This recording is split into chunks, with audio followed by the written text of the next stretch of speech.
अब अपार्टमेंट भी मजहबी हो गया है क्या, सवाल उठ रहे हैं। यानी एक वो जगह जहां सिर्फ हिंदू रहेंगे, एक वो जगह जहां सिर्फ मुसलमान रहेंगे, हिंदुओं की एंट्री बंद है। मुंबई से खबर आई थी हलाल अपार्टमेंट की। इस अपार्टमेंट पर बहुत बवाल हुआ, हंगामा हुआ। अब तस्वीर मेरठ से आई है, अगली तस्वीर मैं आपको दिखाऊं। मेरठ में अब्दुल्ला रेजिडेंसी है, यह अब्दुल्ला रेजिडेंसी की तस्वीर आप देख रहे हैं। दावा किया जा रहा है यह भी उसी तरह की हलाल रेजिडेंसी, और यहां दावा है कि हिंदू मकान नहीं ले सकते हैं। इस पर बवाल हो गया है, जांच बैठ गई है और बाकायदा एक्शन की तैयारी है।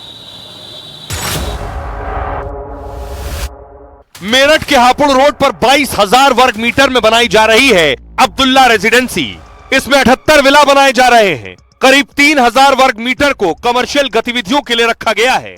बताया जा रहा है कि कॉलोनी में ज्यादातर प्लॉट बिक चुके हैं, लेकिन अब मेरठ प्रशासन इस बात की जांच करेगा क्या इसमें सिर्फ मुसलमानों ने प्लॉट या घर खरीदा है, क्या हिंदुओं को इस कॉलोनी में घर या प्लॉट नहीं दिया गया। इस बात की भी जांच होगी क्या इस कॉलोनी में मस्जिद प्रस्तावित या निर्माणाधीन है। उत्तर प्रदेश के ऊर्जा राज्य मंत्री की चिट्ठी के बाद मेरठ प्रशासन इस सवाल का भी जवाब ढूंढ रहा है कि यहां चल रहा निर्माण नियम अनुसार हो रहा है या नहीं, और यह भी क्या किसी गैंगस्टर या उसके परिवार से इस कॉलोनी की जमीन का कोई संबंध तो नहीं। अब देखिए जरा, यह है अब्दुल्ला रेजिडेंसी। अब्दुल्ला रेजिडेंसी में क्या हिंदुओं की नो एंट्री है। मेरठ के अपार्टमेंट में धार्मिक विवाद को लेकर हंगामा हुआ। अब्दुल्ला रेजिडेंसी में हिंदुओं की नो एंट्री का आरोप लग रहा है। हिंदुओं को प्रॉपर्टी खरीदने की अनुमति नहीं देने का इल्जाम है। हिंदू संगठनों ने मेरठ प्रशासन को इसकी शिकायत दी है। अब्दुल्ला रेजिडेंसी पर बिना नक्शा पास निर्माण का भी आरोप लग रहा है। यूपी के मंत्री सोमेंद्र तोमर ने मेरठ के कमिश्नर को बाकायदा चिट्ठी लिखी। सोमेंद्र तोमर ने कॉलोनी में मस्जिद का निर्माण का भी आरोप लगाया है। मंत्री बोले कॉलोनी का नाम एक गैंगस्टर के बेटे के नाम पर है। अब्दुल्ला रेजिडेंसी के खिलाफ मेरठ प्रशासन ने जांच बिठा दी है। मेरठ डीएम ने 3 सदस्यों वाली जांच कमेटी बनाई है और अब्दुल्ला रेजिडेंसी की ओर से आरोपों को बेबुनियाद बताया जा रहा है। मेरठ में हापुड़ रोड पर स्थित है यह अब्दुल्ला रेजिडेंसी कॉलोनी। आइए अब आपको सुनवाता हूं, सुनिए क्या कुछ कह रहे हैं इसमें काम करने वाले इंजीनियर, क्या कुछ कह रहे हैं मंत्री और शिकायतकर्ता। जो जमीन है इसमें सरकारी जमीन को दबा लिया गया है। ये की रोड ये कमेले के नाले से स्टार्ट होके और ये काजीपुर तक जाती थी रोड पे लिए। जब मैं सन 84 से 87, 88 तक बीवी स्कूल में पढ़ता था तो हम इसी रोड का इस्तेमाल करते हुए जाया करता था पढ़ने के लिए। अब मुझे पता लगा कुछ समय बाद की कॉलोनी डेवलप हो गई, रोड बंद कर दी गई, रोड है नहीं और सरकारी संपत्ति को उस पर कॉलोनी डेवलप कर दी गई। अब्दुल्ला रेजिडेंसी के नाम से कुछ लोगों ने गंदी मानसिकता के कारण उन्होंने एक मैसेज ये किया है, और जो जानकारी मिली है कि वहाँ पर सभी मकान सिर्फ मुस्लिम्स को दिए जा रहे हैं। ये भी एक जिहाद का रूप ले रही है और इस तरह का जिहाद ही है कि आप इस तरह से लोगों में बंटवारा करेंगे और टारगेट करके आप इस तरह की यदि कोई कार्रवाई करते हैं तो वास्तव में ये चिंताजनक है। उन सभी बिंदुओं पर जांच करा रहे हैं, मैंने डीएम से कहा है, और जांच के बाद जो भी तथ्य सामने आएंगे, जहां भी अनियमितताएं मिलेंगी, सख्त सख्त कार्रवाई की। नहीं, हिंदू की एंट्री है।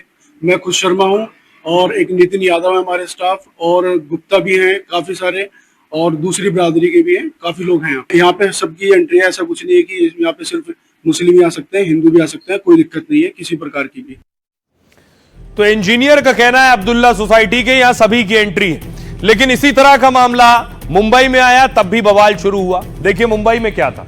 मुंबई में ये हलाल सोसाइटी के नाम से सोसाइटी बनाई गई, बाकायदा विज्ञापन जारी किया गया, हलाल लाइफस्टाइल का दावा किया गया, और इसके बाद सारा हंगामा और बवाल शुरू हुआ। आपको बताऊं इस सोसाइटी में आखिर क्यों हंगामा शुरू हुआ था। दरअसल मुंबई के करीब हलाल टाउनशिप को लेकर विवाद हुआ। ये उसी की तस्वीर आप देख रहे हैं। आरोप है कि सोसाइटी पूरी तरह से मुस्लिम समुदाय के लिए बनाई गई। सोसाइटी में गैर मुसलमानों को प्रॉपर्टी खरीदने से रोकने का आरोप है। विज्ञापन में हलाल लाइफस्टाइल दिखाई गई है। बताया गया कि टाउनशिप में सब कुछ हलाल होगा। विज्ञापन में कॉलोनी में मस्जिद बनाने का भी जिक्र है। सोशल मीडिया पर आलोचना हुई। नेशनल ह्यूमन राइट्स कमीशन ने संज्ञान लिया। एनएचआरसी ने महाराष्ट्र सरकार को नोटिस जारी कर जवाब मांगा। इसमें हिंदू संगठनों ने भी हलाल सोसाइटी का विरोध शुरू किया। डेवलपर्स ने कहा सोसाइटी में सभी लोगों के लिए जगह है। अब आपको बताऊं कि हलाल सोसाइटी और हलाल रेजिडेंसी को लेकर हंगामा हो रहा है। दरअसल ये हलाल है क्या, बहुत से लोग ये नहीं जानते हैं। आपको बताऊं हलाल का ताल्लुक क्या है। दरअसल हलाल एक अरबी शब्द है जिसका अर्थ इस्लाम के मुताबिक होता है वैध, यानी जो लीगल हो, वैध हो। हलाल घर ऐसे प्रोजेक्ट हैं जिन्हें खास तौर पर मुसलमानों के लिए विकसित किया जाता है। मुस्लिम समुदाय की धार्मिक जरूरतों और हलाल लाइफस्टाइल को ध्यान में रखकर इसे डिजाइन किया जाता है। मकसद इसका है ऐसा वातावरण देना जहां इस्लामी खानपान और दूसरी धार्मिक परंपराओं का पालन किया जा सके। इन कॉलोनियों में आमतौर पर मस्जिद और इस्लामिक स्कूल होते हैं। इन कॉलोनियों में हलाल प्रमाणित खानपान की व्यवस्था होती है। महिलाओं और पुरुषों के लिए अलग अलग सुविधा केंद्र होते हैं। यहां केवल वही लोग घर खरीद सकते हैं जो इस्लाम धर्म के मुताबिक जीवन जीते हो, ऐसा दावा है। ऐसे प्रोजेक्ट्स को हलाल लाइफस्टाइल टाउनशिप भी कहा जाता है। कुछ मुस्लिम बहुल देशों और पश्चिम में बसे मुस्लिम समुदायों ने इस कॉन्सेप्ट पर काम किया है। मलेशिया और इंडोनेशिया में हलाल लाइफस्टाइल हाउसिंग प्रोजेक्ट शुरू हुए।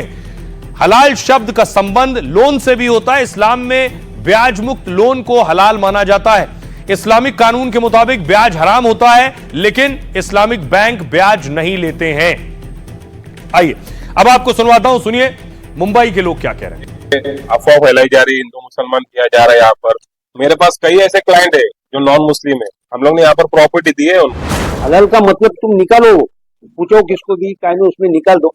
हलाल का मतलब होता है सही तरीके, और सही तरीके से हमारे इसमें जो ब्याज लेना देना हराम है, वो वजह से इंस्टॉलमेंट का काम है। हलाल सोसाइटी, हलाल लाइफस्टाइल, ऐसा उसका एक प्रोपेगेंडा बना गया है। एड में अगर आपने बारीकी से देखा होगा तो आपको उसमें दिखेगा कि मस्जिद दिखाई गई है। ऐसा एड बनाया गया है जिससे सिर्फ एक ही कम्युनिटी के लोगों के लिए वो जगह है। जिस तरह पहली बार देश में ऐसा हुआ है कि भाई मुस्लिम कम्युनिटी को अलग टाउनशिप बनाने की अनाउंसमेंट कुछ बिल्डर ने या कुछ लोगों ने की है। ना हिंदुओं के लिए ऐसी टाउनशिप अनाउंस हो सकती है, ना मुसलमानों के लिए अनाउंस हो सकती है। इसी तरह की टाउनशिप की अनाउंसमेंट करना गैर कानूनी है और ऐसी अनाउंसमेंट बिल्कुल नहीं होनी चाहिए। उनके ऊपर कानूनी कार्रवाई होनी चाहिए। अगर सोसाइटी किसी की तरह रजिस्ट्रेशन करना है तो उसको एनओसी महानगर पालिका की लगती है। नगर पंचायत, नगर पालिका, ग्राम पंचायत सबकी एनओसी होने के बाद ही वो बिल्डिंग खड़ी हो जाती है। तो इसके बारे में स्थानिक स्वराज्य संस्था जो वहाँ है उन्होंने सोचना चाहिए।